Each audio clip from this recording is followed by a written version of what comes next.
આગળ નજર કરીએ હેવલ્સના રિઝલ્ટ્સ જે કંપનીએ રિપોર્ટ કર્યા છે એની પર વાતચીત કરવા માટે આપણી સાથે એના મેનેજમેન્ટ જોડાઈ ચૂક્યા છે. એક વખત નંબર્સની ઉપર નજર કરી લો. ઇન ટર્મ્સ ઓફ રેવન્યુઝ 50%નો એક ઉછાળો, એબિટા માટે 245 કરોડનો આંકડો જે પાછલા ક્વાર્ટરમાં હતો એ આપણને વધીને 500 કરોડને પાર આવતો દેખાયો છે, જેને લીધે માર્જિન્સ એક્સપેન્ડ થાય છે 11.1%થી વધીને 15.2% પર, અને પ્રોફિટ ફ્રન્ટ પર ઓલમોસ્ટ 71%નો જમ્પ છે. તો આ બધા જ પેરામીટર્સ આપણી સાથે ડિસ્કસ કરશે અને એકચ્યુઅલી આઉટલુક કેવી રીતના આગળ બને છે એ બી શેર કરશે, અને સાથે જ कंपनीના चेयरमैन અને एमडी अनिल राय गुप्ता. सर शुक्रिया मेरे साथ जुड़ने के लिए. Very good afternoon. सबसे पहले एक्चुअली एक ऑपरेशनल बीट से मैं शुरुआत करना चाह रही थी, क्योंकि मैं आपकी जो स्टेटमेंट्स पढ़ रही थी उसमें मैंने ये पढ़ा था कि आप बता रहे हैं कि पूरी जो डिमांड है वो काइंड ऑफ थोड़ी कंसोलिडेट हो रही है, लेकिन अगर सेल्स की बात करने जाए तो आउट परफॉर्म किया है. इनफैक्ट अगर मैं ठीक समझ रही हूँ तो रिकॉर्ड लेवल्स पे रहे हैं. अब सिचुएशन क्या है, ये साल पूरा कैसा था आपके लिए, एक बेसिक आइडिया से शुरुआत करें.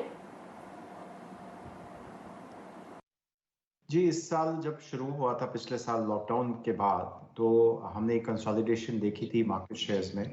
तो अगर आप देखें, नॉट ओनली एक अच्छी खासी ग्रोथ आई है जिसमें हम लोग 11% ग्रोथ कर पाए हैं, जबकि 10.5 महीने ही सेल्स को मिले थे, बट हमने ये भी देखा कि मार्केट शेयर गेन्स हम लोग मोस्ट प्रोडक्ट कैटेगरीज में कर पाए, चाहे स्विच गेयर्स हो, चाहे वायर्स हो, चाहे ये आपके फैंस हैं, अप्लायंसेस हैं, लाइटिंग है, इसमें हम लोग मार्केट शेयर गेन्स कर पाए. दो रीजन से. एक, because of supply chain and deeper distribution, तो उसकी वजह से अनऑर्गेनाइज सेक्टर के कंपैरिजन में ऑर्गेनाइज सेक्टर, बट हम लोगों को लगता है within the organised sector also हम लोग हर प्रोडक्ट कैटेगरी में मार्केट शेयर गेन कर पाए हैं. Agreed sir. In terms of commodity prices, क्योंकि वहाँ पे काफ़ी इन्फ्लेशन हम लोग नोटिस कर चुके हैं, उसके बावजूद हम लोग मार्जिन्स में एक्सपेंशन देख रहे हैं. नेक्स्ट 1 to 2 क्वार्टर्स के लिए अगर सिमिलर कंडीशन रहती है, क्या ये मार्जिन्स हम लोग मेंटेन कर पाएंगे, उसके ऊपर आपकी एक कमेंट.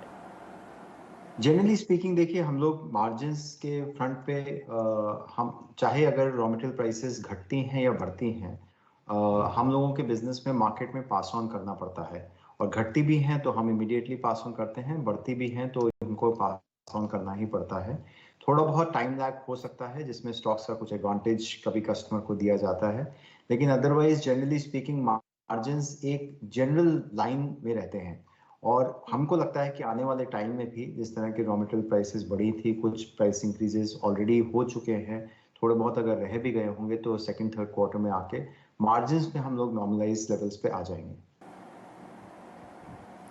Agreed sir. और in terms of segmental performance, switch gears के बारे में तो आप बता रहे थे, उसके अलावा बाकी सेगमेंट्स में कैसा परफॉर्मेंस था, कुछ हाईलाइट अगर आप मुझे बता पाएं, सबसे ज्यादा बेहतरीन ग्रोथ कहाँ पे थी.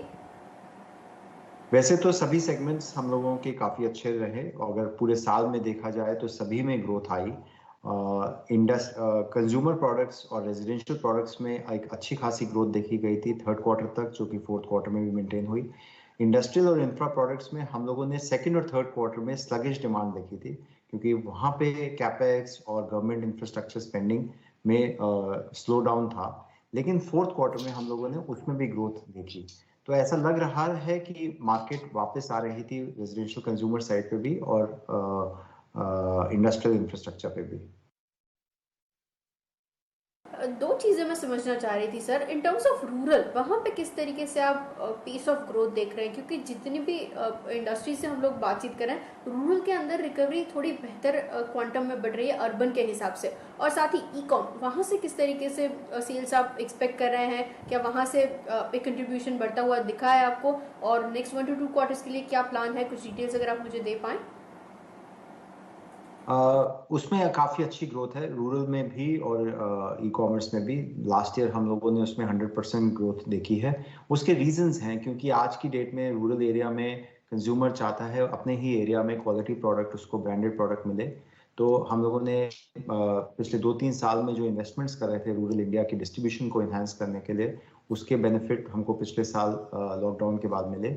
ई कॉमर्स, आप जाहिर है कि आज की डेट में कंज्यूमर एक कन्वीनियंस भी चाहता है कि अपने घर बैठे अपने प्रोडक्ट्स को वो ऑर्डर कर सके. Even durable products like fans and appliances, air conditioners में भी हम लोग उसमें देख रहे हैं. तो उसमें भी हम लोगों को more than 100% growth last year मिली है. तो आई बिलीव ये कंटिन्यूड इन्वेस्टमेंट्स फ्यूचर में भी रहेंगे, बिकॉज ये दोनों ट्रेंड्स फ्यूचर में भी ग्रोथ पैटर्न पे रहेंगे।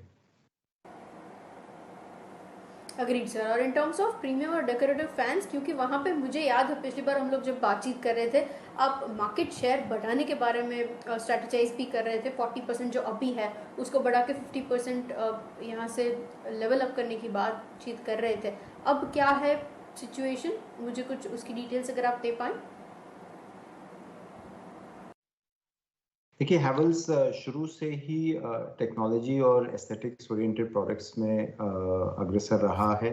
हम लोगों की एंट्री भी फैंस में इसी तरह रही। हम लोग सस्ते या लो क्वालिटी पंखों में नहीं बिलीव करते, तो एक प्रीमियम अप्रोच शुरू से ही रखी थी और उसी की वजह है कि आज हमारा मार्केट शेयर बहुत स्ट्रांग है और हर साल इसमें हमको ग्रोथ ही आ रही है। और जाहिर है कि R&D और सारी इनोवेशन भी उन्हीं प्रोडक्ट्स की तरफ जाती जा रही है। एंड नॉट ओनली फैंस में, अगर हम एयर कंडीशनर्स में भी देखें, हम लोग अप्लायंसेस में भी देखें, शुरू से हमारा प्रीमियम प्रोडक्ट्स की तरफ ही ध्यान रहा है, इकोनॉमी सेगमेंट की तरफ नहीं। उसमें ये इकोनॉमी से मतलब ये नहीं है कि हम लोग कंज्यूमर को एक राइट प्राइस पे प्रोडक्ट्स नहीं देना चाह रहे। इट्स जस्ट दैट कि हम लोग low quality compromised quality products नहीं देना चाहते। तो इस वजह से मार्केट शेयर हमारे प्रीमियम प्रोडक्ट्स में हमेशा ही स्ट्रांग रहे हैं। Agreed sir. अच्छा, प्राइसिंग की आप बात कर रहे थे तो उसके ऊपर मैं थोड़ा और एनालिसिस आपसे समझना चाह रही थी, क्योंकि कमोडिटी इन्फ्लेशन की हम लोगों ने बात की, आप प्राइस हाइक्स को लेकर मुझे बता रहे थे। क्या नेक्स्ट क्वांटम हम लोग नेक्स्ट 1 to 2 क्वार्टर्स में देखेंगे आते हुए? अभी का जो प्राइसिंग सिनेरियो है पिछले साल के मुकाबले कैसा है, अगर आप मुझे कुछ बता पाएँ।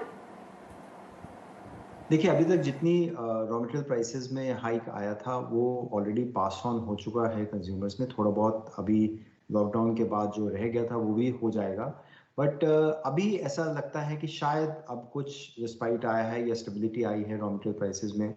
प्लास्टिक्स में थोड़ी बहुत गिरावट भी आई है क्योंकि एकदम बहुत हाई चला गया था। सो आई बिलीव होपफुली आने वाले साल में इस बार इतनी वॉलेटिलिटी ना रहे जो पिछले साल रही थी।